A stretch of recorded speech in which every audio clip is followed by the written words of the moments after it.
ഇത് അതവിടെ ഇത് പോട്ട് മനസ്സിലായല്ലേ?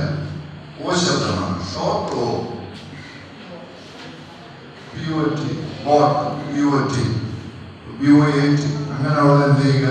എല്ലാ വാക്കുകളും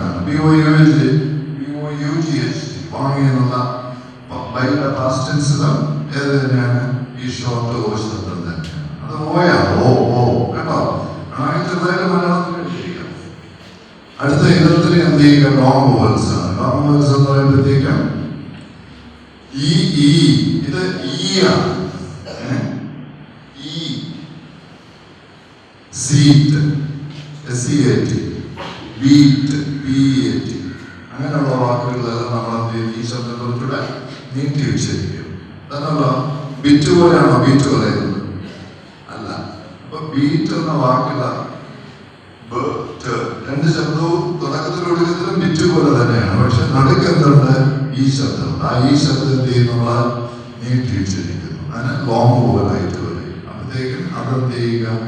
ഈ ആയിട്ട് നീട്ടി ചെയ്യുക. അതിന് എക്സാമ്പിൾ എഴുതുമ്പോഴത്തേക്ക് എഴുതുക. ബീറ്റ്, സീറ്റ്, മീറ്റ് ഇങ്ങനെയുള്ള എന്ത് ചെയ്യുക? വാക്കുകളാണ് ഉദാഹരണങ്ങൾ. ആ ഉദാഹരണം വെച്ചിട്ട് ആ ലോങ് ഓവറിന്റെ സൗണ്ട് എന്ത് ചെയ്യാൻ പറ്റും? ഓർമ്മിക്കാനായിട്ട് സാധിക്കും. കറക്റ്റായിട്ട് ഉച്ചരിക്കാനായിട്ട് സാധിക്കും. ഓർമ്മിക്കാമോ? ഈ ലോങ് ഓവൽസ് എല്ലാം ഇവിടെ റൈറ്റ് സൈഡിൽ രണ്ട് എന്തുണ്ടാവും? തുത്തിന്റെ ഒരു നൊട്ടേഷൻ ഇവിടെ ഉണ്ടാവും. അപ്പൊ ഇത് ലോങ് ഐ അല്ല, സ്മോൾ ആയിട്ട് ഐ കൊണ്ട് എഴുതിയിട്ട് റൈറ്റ് സൈഡിൽ രണ്ട് തുത്ത്. അതെങ്ങനെ ഉച്ചരിക്കുന്നത്? എങ്ങനെയാണ്? Long right. അടുത്തത് എന്താണ്? ഓ സി തിരിച്ചിട്ടത് പോലെ എഴുതുക. റൈറ്റ് സൈഡിൽ രണ്ട് കുത്ത് എഴുതുക. അതെന്ത് ചെയ്യുക? ഓ. അപ്പൊ എന്ത് ചെയ്യുക? ബോൺ ബോൺ BOR മനസ്സിലായില്ല? ബോൺ. ഇങ്ങനെയുള്ള വാക്കുകൾ. സോങ് അങ്ങനെയുള്ള വാക്കുകളെല്ലാം എന്ത് ചെയ്യുന്നു? ലോങ് ഓയാണ് ആദ്യം ഉപയോഗിക്കുക. സി തിരിച്ചിട്ടില്ല അതെന്ത് ചെയ്യുക? ലോങ് ഓ. ഇത് എന്ന് പറയുമ്പോഴത്തേക്കും ബേൺ BUR ബേൺ. അവിടെ കഴിഞ്ഞിട്ട് ഒരു ലോങ് എ ശബ്ദമാണ് അല്ലേ? Burn. Turn TUR burn turn. അപ്പൊ അവിടെ കഴിഞ്ഞിട്ട് തുടക്ക ശബ്ദം ഒടുവിലത്തെ ശബ്ദം അതിനിടയിൽ എന്തുണ്ട്? ഒരു ലോങ് എ ഉണ്ട്. അതാണ് എന്ത് ചെയ്യുക? മൂന്ന് പോലെ എഴുതിയിട്ട് രണ്ട് കുത്തുക. അത് ബേൺ ടേൺ ഇങ്ങനെയാണ് മുതലായ വാക്കുകളാണ്. അടുത്തെന്ത് ചെയ്യുക? യു അല്ല, യു എന്ന് എഴുതുന്നത് രണ്ട് കുത്തുള്ളത്. ലോങ് ആണ്.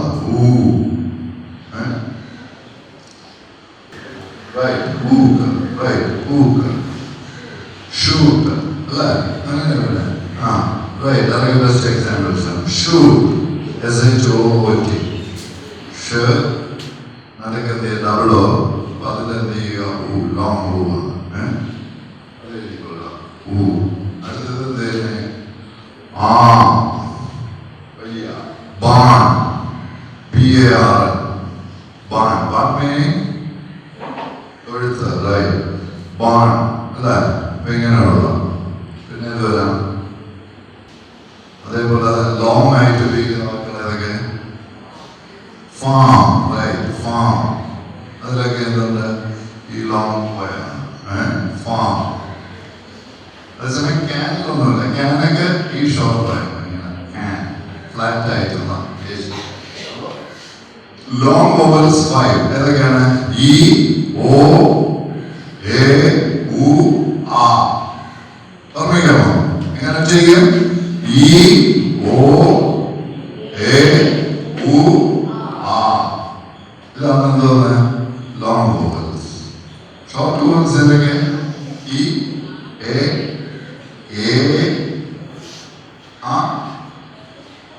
O again another and വളരെ ഡിഫറെന്റ്, വളരെ നമുക്ക് ഉച്ചരിക്കാൻ പറ്റത്തില്ല.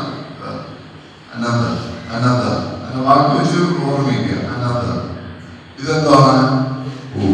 അല്ലേ?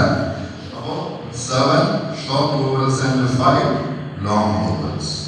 അപ്പോൾ altogether there are 12 vowels. അങ്ങനെ മൊത്തത്തിൽ എത്ര vowels ഉണ്ട്? 12 vowels. അപ്പോൾ നമ്മുടെ സ്കൂൾ ഡേയ്സിൽ നമ്മളെ സൗകര്യാർത്ഥം പഠിപ്പിച്ചിട്ടുണ്ട്. എന്തോ പഠിപ്പിച്ചിട്ടുണ്ട്? 5 അല്ലേ? എല്ലാവരും കാണാതെ പഠിച്ചിട്ടുണ്ട്. ഏതൊക്കെയാണത്? A-E-I-O-U. In fact, these 5 letters represent the actual 12 vowels sounds. ഈ 12 vowel soundsനെ represent ചെയ്യുന്നു എന്നേ ഉള്ളൂ. ഏതൊക്കെ? A-E-I-O-U. മനസ്സിലായോ? അപ്പൊ A-E-I-O-U എന്ന് നമ്മൾ പഠിക്കുമ്പോഴത്തേക്കും അതൊരു തെറ്റായി പോകും. അവിടെ പഠിക്കാനായിട്ടൊരു എളുപ്പ വഴിയുണ്ട്. ഇനി പറയുന്നത് പോലെ അത് ഉച്ചരിച്ച് പഠിക്കുക. A-E-I-O-U എന്ന് പഠിക്കാം. പക്ഷെ ആ A-E-I-O എന്ന് വായിക്കാതെ അത് വായിക്കേണ്ടത് എങ്ങനെയാണ്? ഇതാണ് A-E-I-O-U. ഇത് ഉച്ചരിക്കേണ്ടത് ഇങ്ങനെ ഉച്ചരിക്കുക. ആ എ ഇ ഓ ഉ. ഇതാണ് ഇതിന് നമ്മൾ കുറുക്കിയെടുത്താൽ കിട്ടുന്ന 5 sounds. ഈ കുറുക്കിയ 5 ശബ്ദങ്ങളുടെ ഒരു എക്സ്റ്റൻഷനാണ് ഏതൊക്കെ?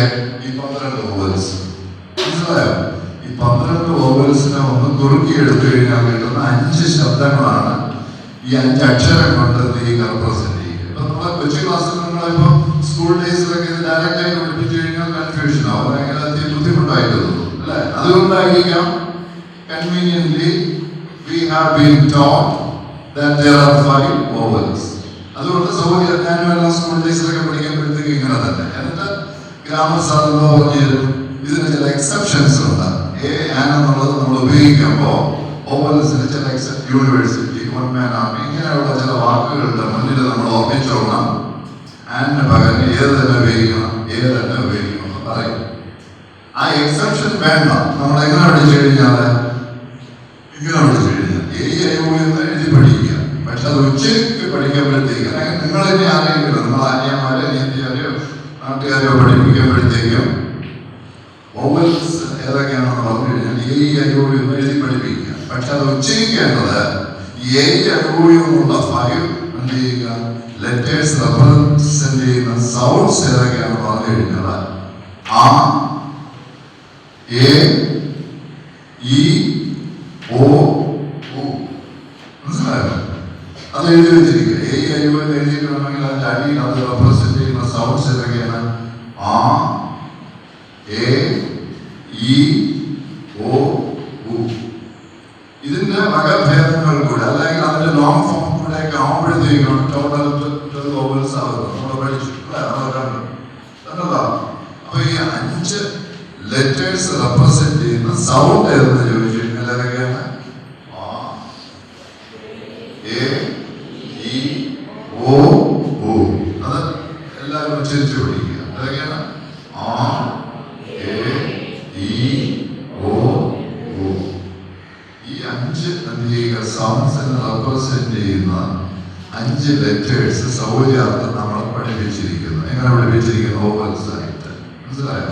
അപ്പൊ ഈ പരിമിതി നമുക്ക് എന്ത് ചെയ്യാം? മറികടക്കാനായിട്ടുള്ള ഒരു എളുപ്പ വഴി, കുറുക്ക് വഴിയാണ് A-E-I-O-U എങ്ങനെ മനസ്സിലാക്കുക? Not as 5 letters but as 5 sounds. Which are the 5 sounds? A, E, I, O, U. അതിന്റെ എന്ത് ചെയ്യുക? സ്ലൈറ്റ് ഡിഫറൻസ് ഉള്ള വേരിയൻസ് ആണ് ഇവിടെ നമ്മൾ എന്ത് ചെയ്യുന്നത്? 12 മനസ്സിലാക്കിയത്. ഈ 12 മനസ്സിലാക്കിയത് ആ എ ഇ ഓ ഉ എന്നുള്ള ശബ്ദത്തിൽ നിന്ന് വ്യത്യസ്തമായ ശബ്ദങ്ങളൊന്നും ഇല്ല. അതുമായി ബന്ധപ്പെട്ട ശബ്ദങ്ങളെ ഉള്ളൂ. മനസ്സിലായോ? ക്ലിയർ ആണോ? വോവൽസ് ക്ലിയർ ആണല്ലോ? വോവൽസ് ഉണ്ട് 12 vowels.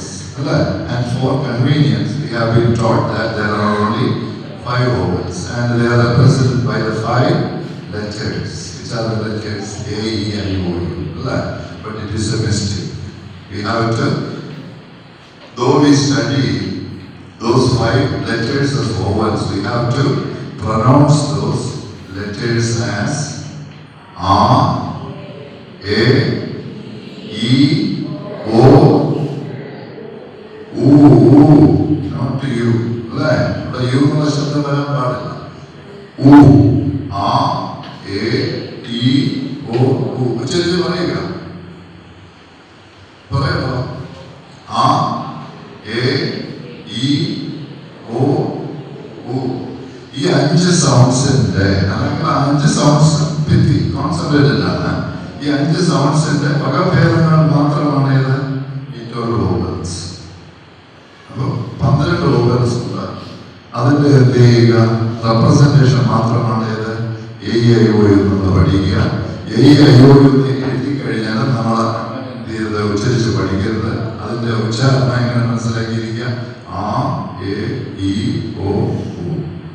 മനസ്സിലായല്ലോ? അപ്പൊ അത് ആ രീതിയിൽ മനസ്സിലാക്കി കഴിഞ്ഞാൽ നിങ്ങൾക്ക് തെറ്റത്തില്ല. യൂണിവേഴ്സിറ്റി, യൂണിവേഴ്സിറ്റി എന്ന വാക്കിന്റെ കുഴപ്പം എന്താണ്? അത് ഏത് സൗണ്ടിൽ തുടങ്ങുന്നു? യാ, അല്ലേ?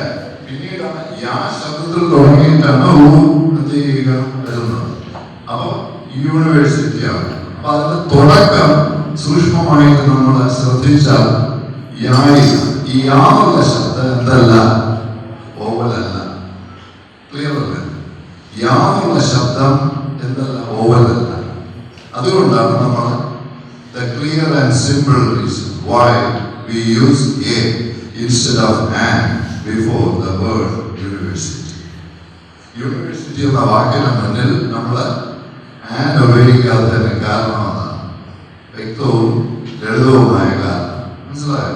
യൂണിവേഴ്സിറ്റി എന്നുള്ള വാക്ക് തുടങ്ങുന്ന ശബ്ദം സൗണ്ട് ഏതെന്ന് ചോദിച്ചു കഴിഞ്ഞാൽ നോട്ട് യു ബട്ട് യാ, അല്ലേ? അപ്പൊ യാ എന്നുള്ളത് എന്ത് ചെയ്യുക, കോൺസണന്റ് ആണ്. ഏത് തരത്തിലുള്ള വോവൽ സൗണ്ട്സില് തരത്തില്ല. അതുകൊണ്ടാണ് നമ്മൾ എ ഉപയോഗിക്കുന്നത്. അതേപോലെ വൺ, എന്താണ് വൺ, അല്ലേ? ഈ വൺ എന്നുള്ളതിന് മുമ്പില് എയോ ആണോ ഉപയോഗിക്കും? എ. എന്തുകൊണ്ടാണ്? ഓയാണ് നമ്മൾ എന്ത് ചെയ്യുക, അക്ഷരം, അല്ലേ? ഓയെ നമ്മൾ എഴുതുന്നത്. അത് നമുക്ക് ഓവൽ ലെറ്റേഴ്സിലുണ്ട്. പക്ഷെ ആ സൗണ്ട് എന്തല്ല, ഓവൽ സൗണ്ട് അല്ല.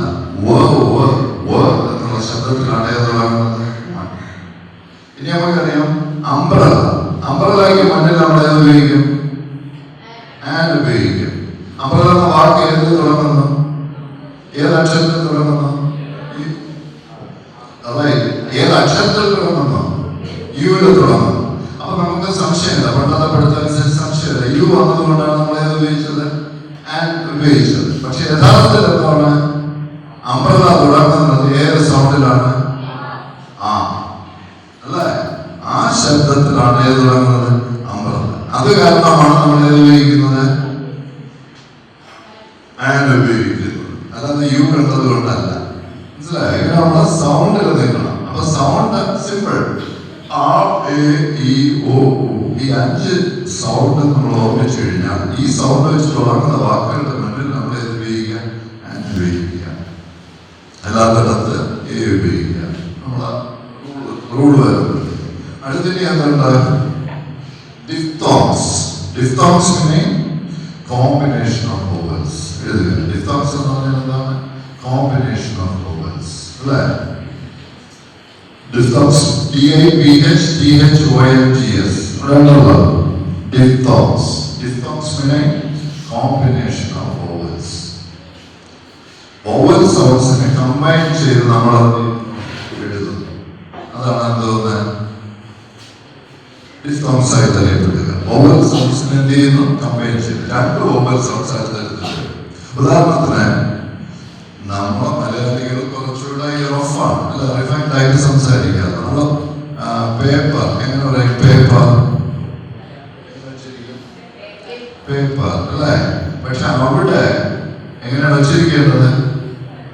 പേപ്പർ. എന്നൊരു ശബ്ദമാണ് വരുന്നത്. മനസ്സിലായോ? മേക്ക്, മേക്കല്ല, മേക്ക് ഇൻ ഇന്ത്യ, മേക്കല്ലേ പറയുന്നത്, അല്ലേ? അവിടെ എന്തുണ്ട്?